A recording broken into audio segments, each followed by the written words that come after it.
Assalamu alaikum wa rahmatullahi wa barakatuhu. Now the second part of the our topic, antiarrhythmics. So in the previous part we mainly discussed the origin of arrhythmias, various causes and the reasons of development of arrhythmias and different types of arrhythmias then. And in this lecture we will actually now go through the management or the not the management actually basically the drugs used in the different types of arrhythmias. So treatment of arrhythmias.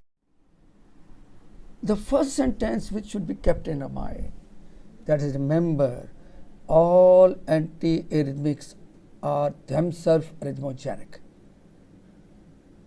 So that is the reason whenever we want to treat the arrhythmias, keeping in mind their potential capability to induce arrhythmias by themselves, usually we don't treat the arrhythmias, especially if they are asymptomatic or if they are minimally symptomatic in origin. We try to treat only if these signs and symptoms are very severe or some other complications are threatening to develop. These antiarrhythmic drugs may act by usually three mechanisms. Number one, they decrease the automaticity of the ectopic sites. So obviously, that was the main reason of development of arrhythmias. There was increased automaticity of the ectopic sites more than the SO node. So that is why we will try to reduce that automaticity. Number one. And number two, second reason was there was increased conduction and excitability of the depolarized tissue. So obviously, second part will be we will try to reduce it. Third was refractive period was decreased, especially in the depolarized tissue. Or re-entry circuit mechanism was operating there. So now we will try to increase refractive period. Number one. Number two, regarding the re-entry circuits, we have previously discussed also, but now especially, instead of unidirectional block, we will try to convert it into bidirectional. So from the retro side, the impulse should not enter into the circus. That was the diagram we discussed previously. Now, accordingly, we will see where different groups will act. Now, here, as is showing it, class 1 drugs are acting at the level of phase 0. Class 2 पे आते हैं पहले, after class 1. Class 2 are actually acting at the level of the resting potential phase 4. Class 3 at the level of phase 3, where potassium efflux was occurring mainly, or phase of repolarization was there. And class 4, where mainly calcium influx was occurring and trying to produce the plateau phase. So phase 2, on this phase, this class 4 will be acting. As far as the digoxin is concerned, as we have discussed in the treatment of cardiac failure, digoxin mechanism is it inhibits the sodium potassium ATPase pump. So that mechanism same here as antiarrhythmic also.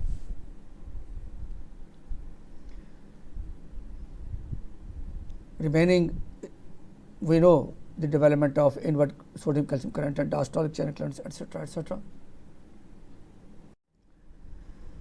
Accordingly, we will classify these antiarrhythmics. So class 1, first class, that is sodium channel blocker. And remember, there is something specific in the classification of the antiarrhythmic. Here, when we say class 1, in all over the world, everywhere, whatever the person is talking about, class 1 means sodium channel blocker. No other, you can't change it by your own. Okay, you can assign any class to any group. No, not at all. Remember, class 1 means sodium channel blockers.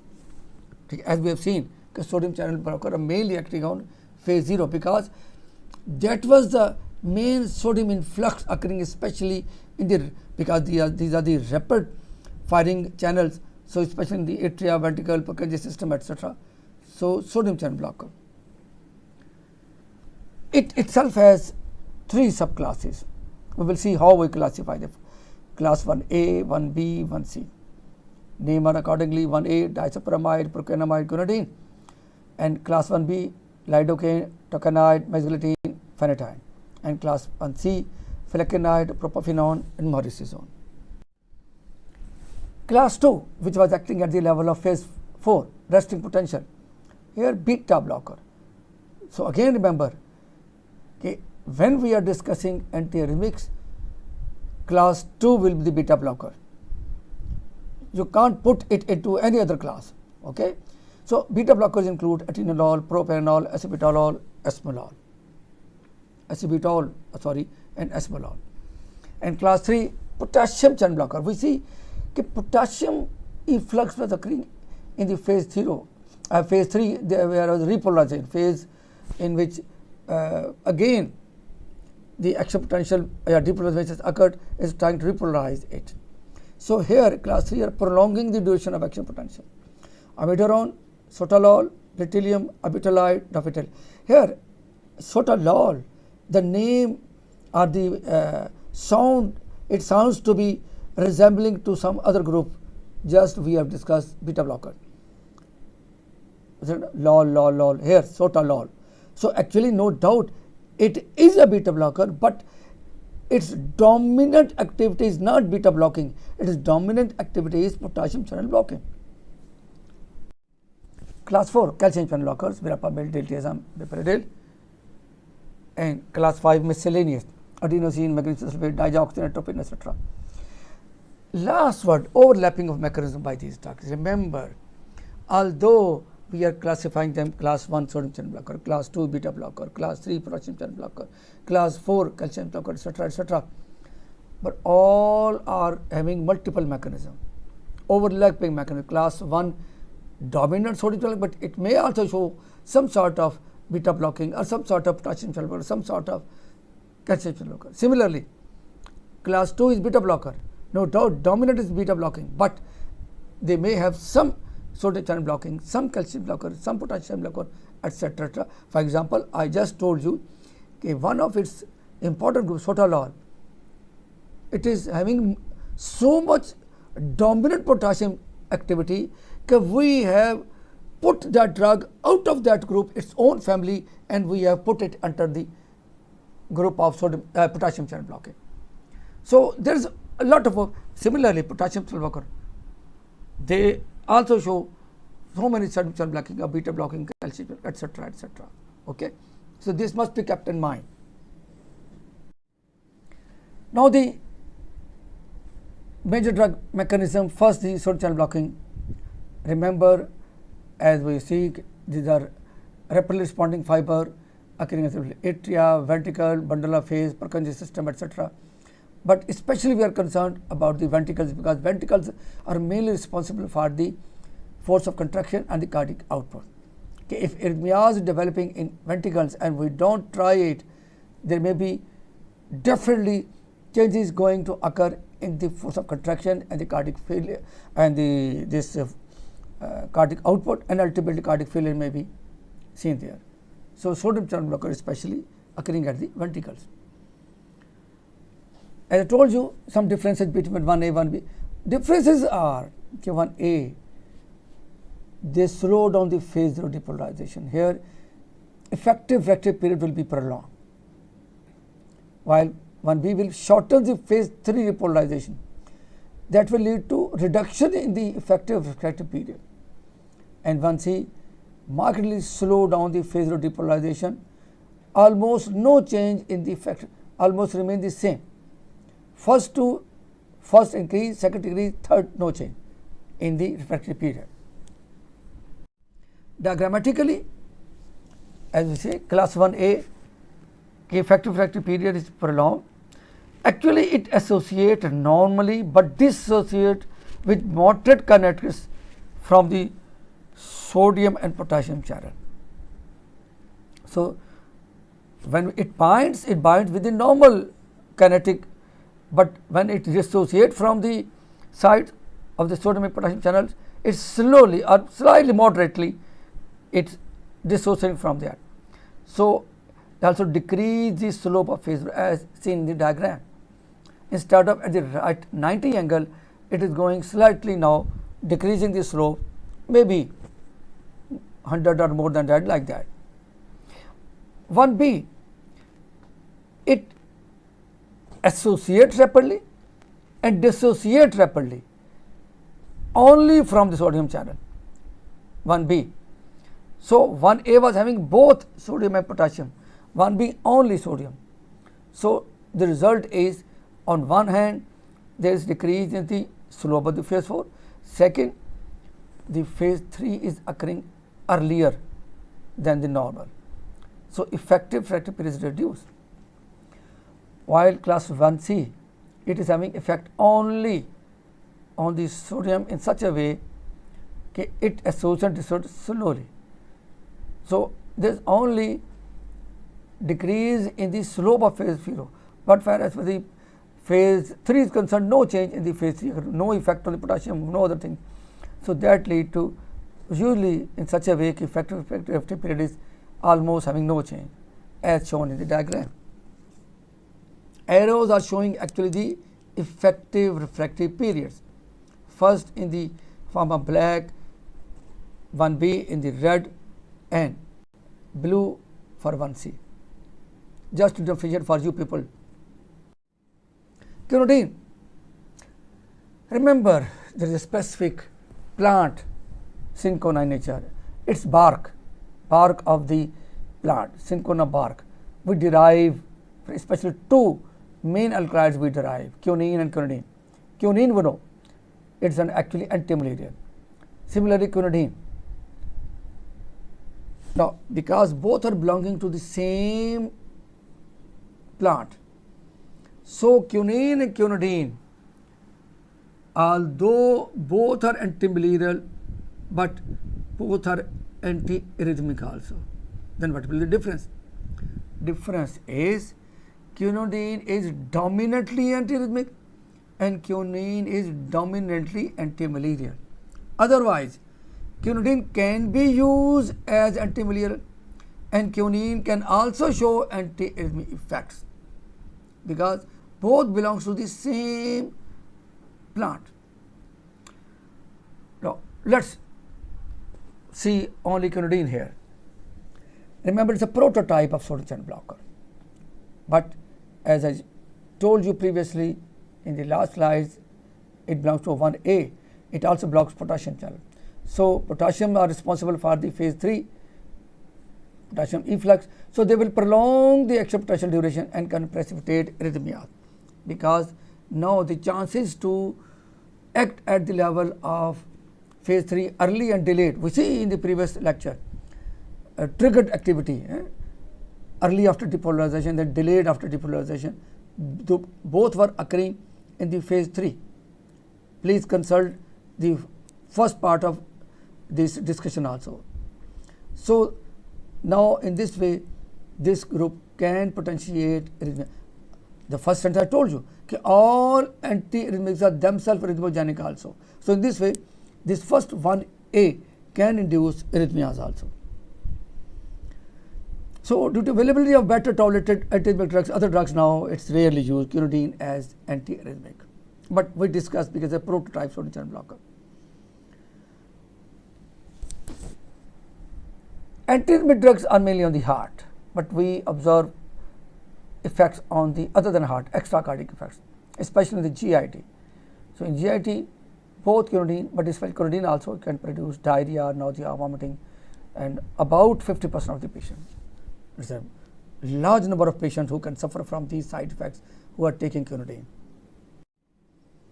Synchronism. Now, as the name is synchronism, adverse effects of cinchona derivative. So basically, these are toxic effects of cinchona bark derivative of both quinine and quinidine. So whenever you are asked synchronism, that means the question has been asked from you to tell you about the toxic effects of both quinine and quinidine.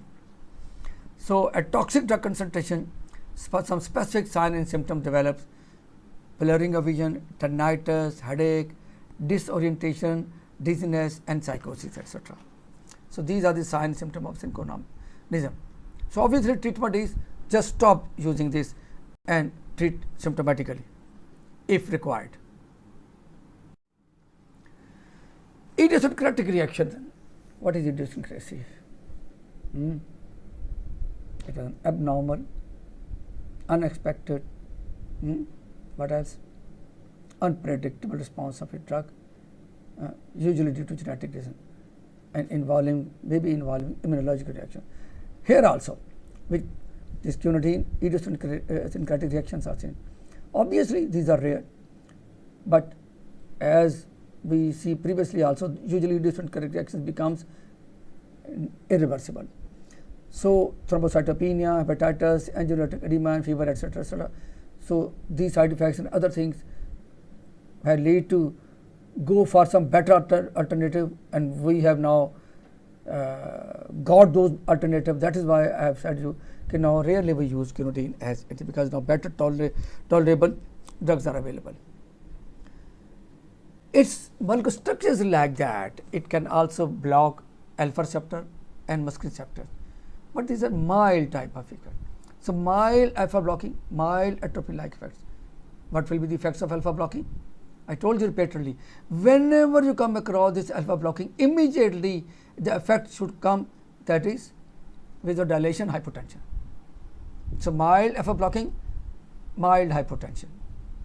Atropine-like effects may be mild, but always atropine-like effects mean blurring of vision, dryness of mouth, palpitation, constipation, retention of urine. These 4 to 5 symptoms will always come in your mind. Blurring of vision, dryness of mouth, palpitation, constipation, and retention of urine. When blurring vision comes, when another very important is aggravation of glaucoma with atropine. You should never forget, because here due to this side effects, an MCQ may be developed with the use of quinidine. A patient is of 40-45 years of age, has taken some anti-diabetic drugs. He has a known history of, may not be telling, but next morning he is complaining of these signs and symptoms of acute glaucoma. So if the word has shown they have given the drug this antiarrhythmic, so immediately you should come and see it may be quinidine which is responsible. So this was important for this purpose for discussion. Procainamide, procaine derivative, procaine we will discuss, or rather we have discussed in local anesthetic agent. So procainamide is derived from the procaine. Pharmacokinetics, it is given orally and well absorbed. Half-life is quite short, 2 to 3 hours, but usually its active metabolite is received after phase 2 acetylation. So acetylated metabolites are active. So obviously they will pass through the kidney also. So in renal failure we have to reduce the dose, otherwise these acetylated active metabolites may produce their severe adverse effects. Its cardiac effects, it's a more sodium channel blocker, not than. So it's having less sodium potassium channel blocker. So due to slight effects of potassium channel blocker, acute intervals of prolongation, induction of Torsades de Pointes arrhythmias and syncope attack. Torsades de Pointes, I've shown you the types of arrhythmia. It's actually again developing due to the abnormality being produced at the level of phase 3, playing with the potassium channel of efflux. So they can induce Torsades de Pointes, very dangerous types of arrhythmias. Extracardiac effect, it is having ganglion blocking properties. So obviously on the ganglion nicotine receptors are present. So maybe having some resembling to for the nicotine receptors and blocking it. So obviously ganglion of both types, parasympathetic, sympathetic, accordingly their reduced activity will be seen. So in this way, when sympathetic activity reduced, there will be vasodilation. So reduced peripheral vascular resistance and can cause hypertension especially.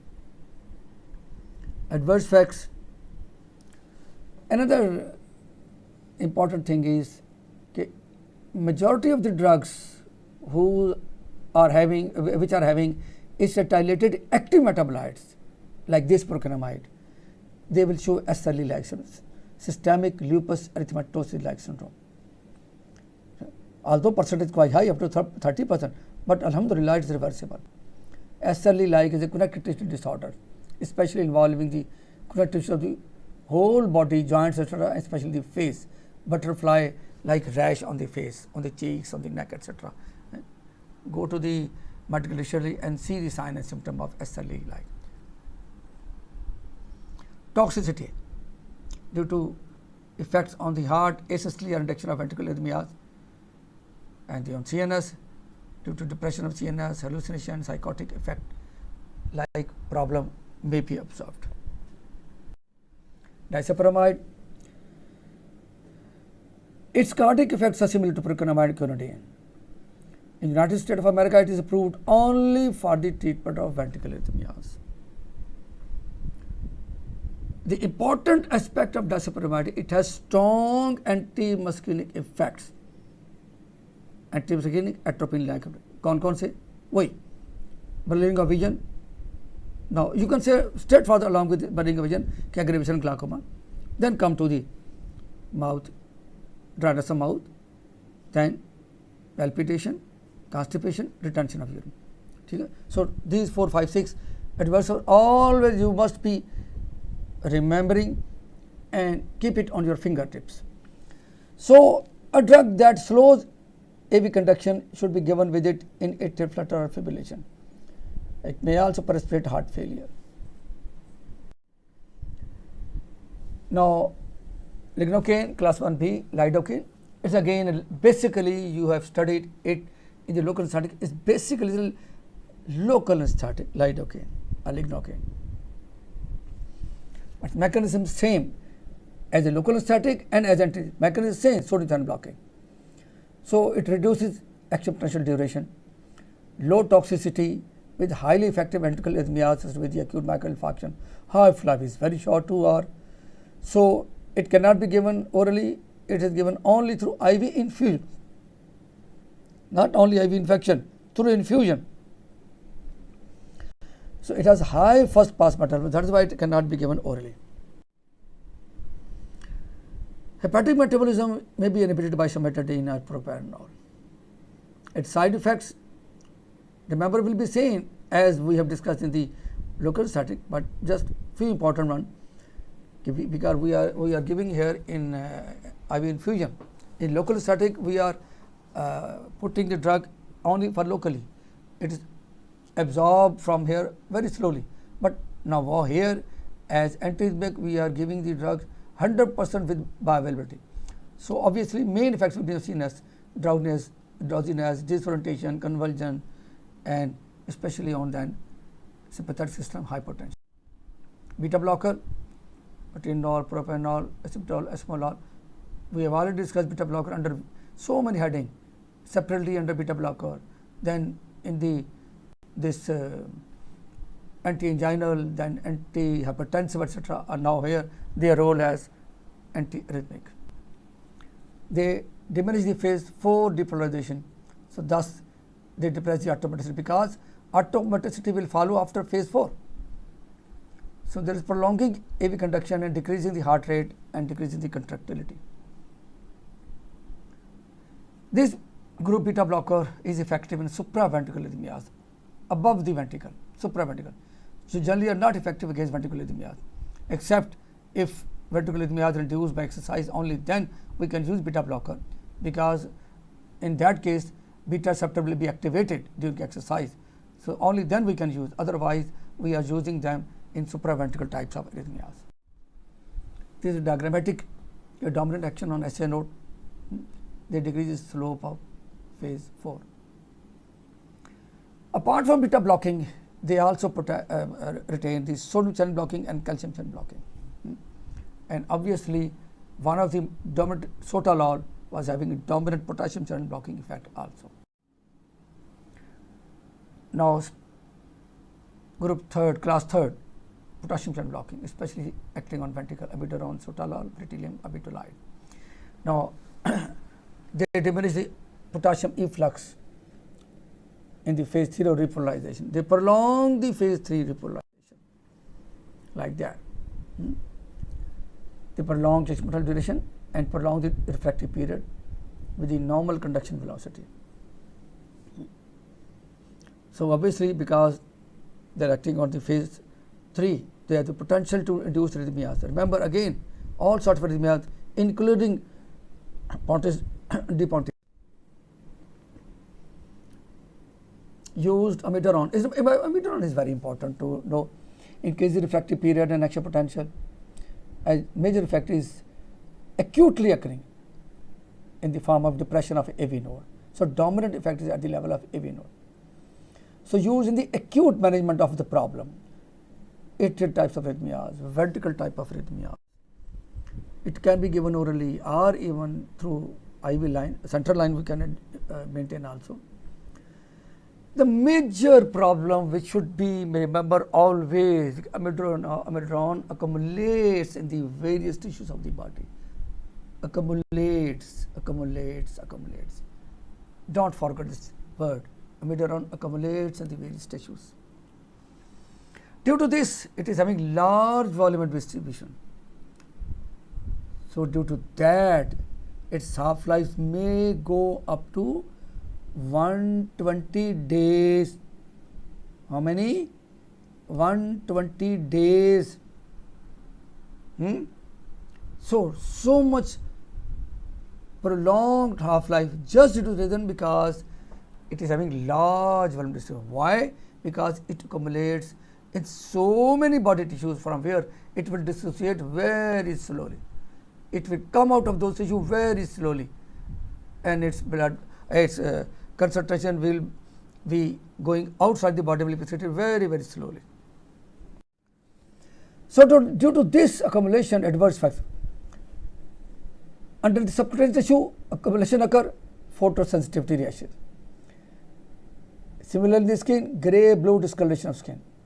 In the thyroid accumulate, there may be thyroid abnormalities, both hypo and hyperthyroidism, even up to 2%. In the lungs, pulmonary fibrosis is occurring. In the cornea, colon deposits.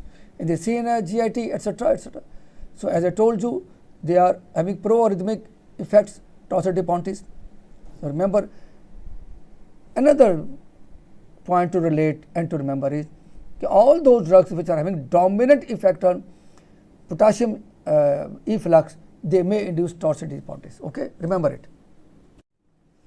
Calcium channel blocker at the level of SC node, because why? In the previous lecture we told you, okay, in the development of action potential in the phase 0 especially at the level of SA node and AV node, calcium influx occur, no sodium is involved there. So obviously calcium channel blocker will act only at the level of SA node, AV node dominantly. So they slow the conduction depression, conduction and depress the pre-potential, and thus decrease the atomicity and decrease the rise of and the duration of action potential at the level of SA node and AV. Verapamil, one of the important calcium channel blocker, it blocks calcium channel, especially L type. So its effect is more marked in tissues depending exclusively on the calcium current, like SA node, AV node, as I've told you. Verapamil slows the rate of SA node, but its hypotensive action may result in increase. While we discussed calcium channel, we discussed that these calcium channel blockers are having effects both on heart and vessels. No doubt, few are having dominant effects on heart, others are having dominant effects on vessels. Few are having overlapping. So depending upon this verapamil, it dominant effects on heart, but also effects having some on vessel, promoting vasodilation. So due to vasodilation, blood pressure may fall, and this may lead to produce reflex increase in heart rate. Otherwise, it decreases the heart rate. It prolongs the AV nodal conduction time and effective reactive period. It can suppress both early and delayed after depolarization, and may abolish slow responses arising in severely depolarized, because when it will prolong the plateau phase 2 of action potential of estenodiol we know. So obviously there will be delay in occurring of phase 3 repolarization. So they can in this way suppress the early and delayed type of after repolarization arrhythmias. Used in acute treatment of prophylaxis supraventricular, because estenodiol we know supraventricular, so supraventricular arrhythmias mainly used, both prophylactic and the acute emergency treatment.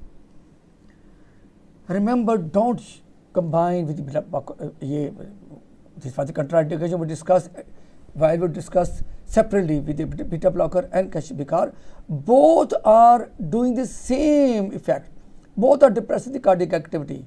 So if we will combine it, they will produce even heart block, and especially we are giving intravenously, because intravenously both the drugs are being given as 100% bioavailability. So don't combine beta with beta blocker. Digoxin, as we have seen, is a sodium channel potassium ATPase inhibitor, increases the vagal activity also. Digoxin will show, due to increased vagal activity, bradycardia. But we have seen, while we discussed the digoxin under the heading of cardiac failure, it increases the cardiac contraction, increases the cardiac output. But here, as antiarrhythmic, it slows the atrioventricular conduction by increasing atrioventricular node refractive period. Refractive period is increased.